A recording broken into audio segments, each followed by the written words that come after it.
Hello, Five Spokes Riders. Today's session is about stretching, a super important part of your cycling experience. So I'm going to go over some common post upper body, lower body stretches, talk about why we do them, and some sleepy habits that can kind of sneak in.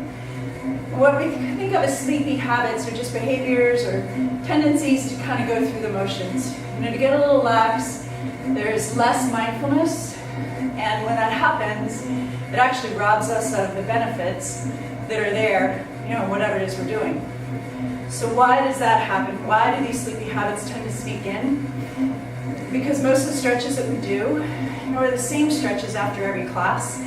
So it's easy, it's repetitive, it's easy to kind of get into, kind of just checking it off the list. At worst case, people kind of slip out altogether and don't stretch. Not a great idea. You think of your body a little bit, you just took your body for a ride. So in a similar way, if you take a boat out for a ride, or you take a horse out for a ride, there's certain things that you do post-ride to kind of clean up what you just did and to prepare for the next ride. So your body's very similar.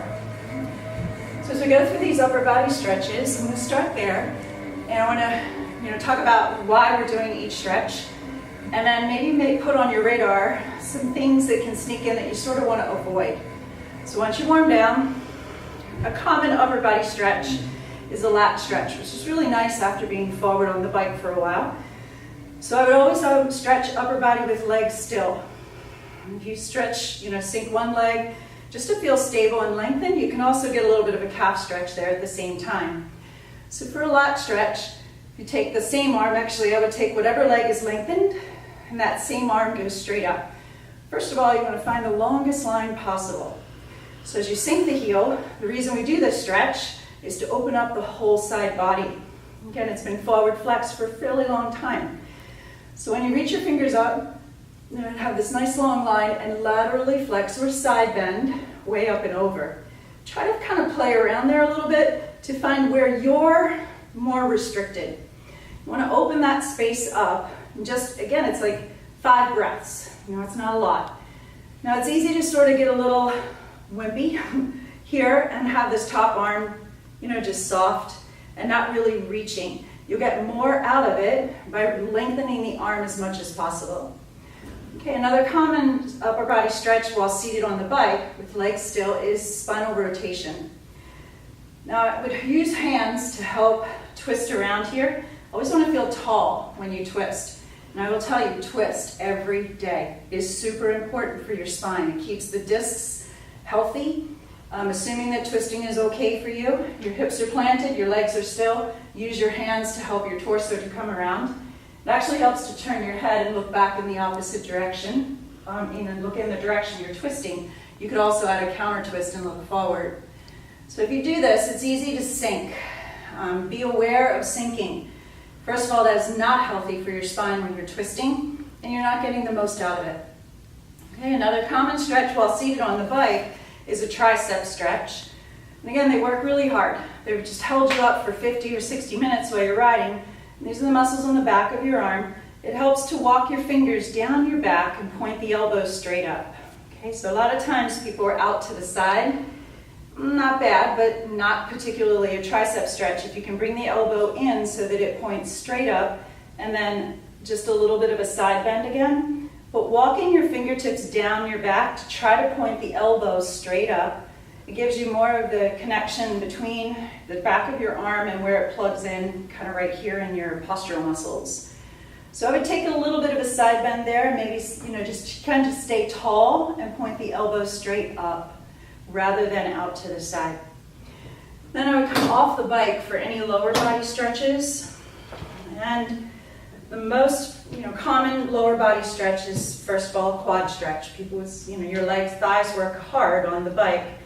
So you'll grab one foot and pull your heel towards your tail. So that's called knee flexion. And basically you're getting the length in the whole front side of your thigh.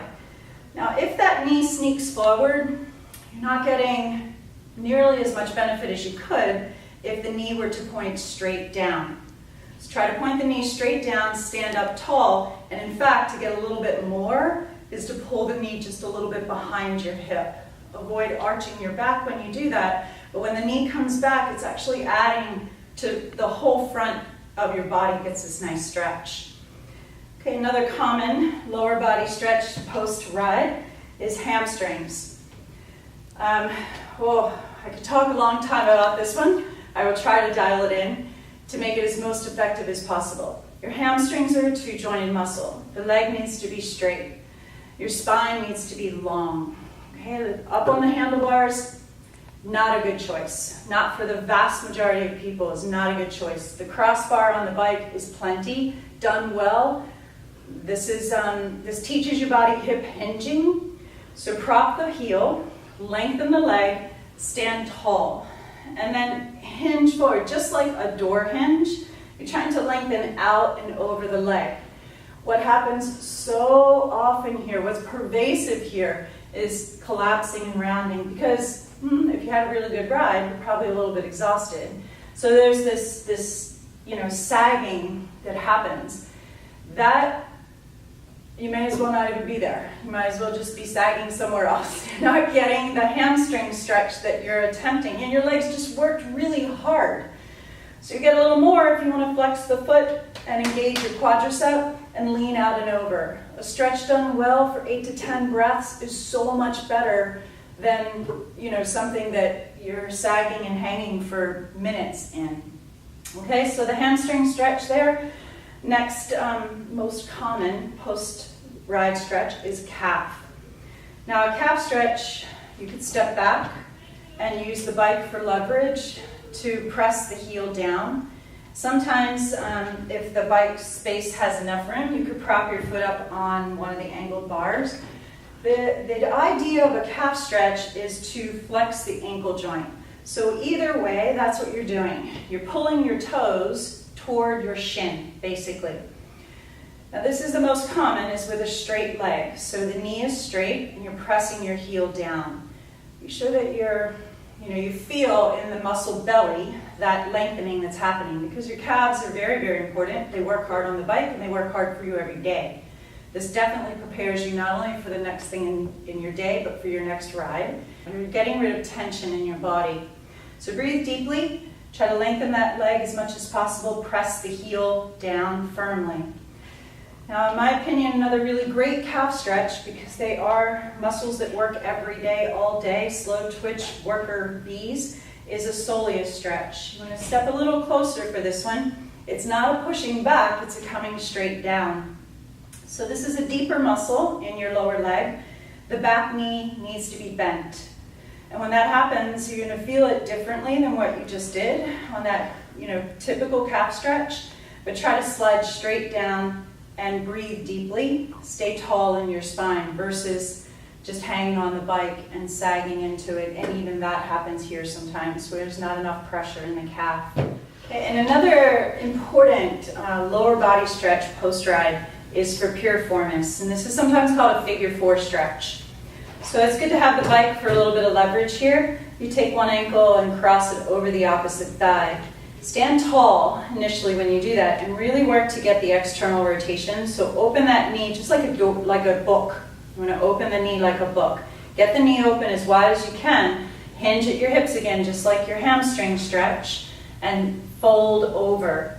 Now this one is very similar to the hamstring stretch. What is so common here is this rounding. In fact, rounding of your spine is just hanging off your spine in so many places. If you use your stretch, that few minutes of stretching, to encourage or to have muscle memory for a long spine, it's invaluable. It'll go with you everywhere. So if you have the natural curve in your low back, your hips move back, and you keep opening the knee. And so besides rounding the spine, another kind of lackadaisical way is to let the hip drop. And I call that, hip drop, or the hip to wink. So you're working to get your hips to be level and move them back. If you lift, and you don't need to be so low. A lot of people go way too low. Your hips will be a little bit higher than that knee. This is a big payoff. This is really healthy for your low back, to keep that area. This is a very dense area of our body. So we want to keep that pliable and open and mobile. Right, and I think those are the most common post-ride stretches. Done well, engaged stretching will give you back so much more energy. So kind of pay attention to those sleepy habits and stay awesome.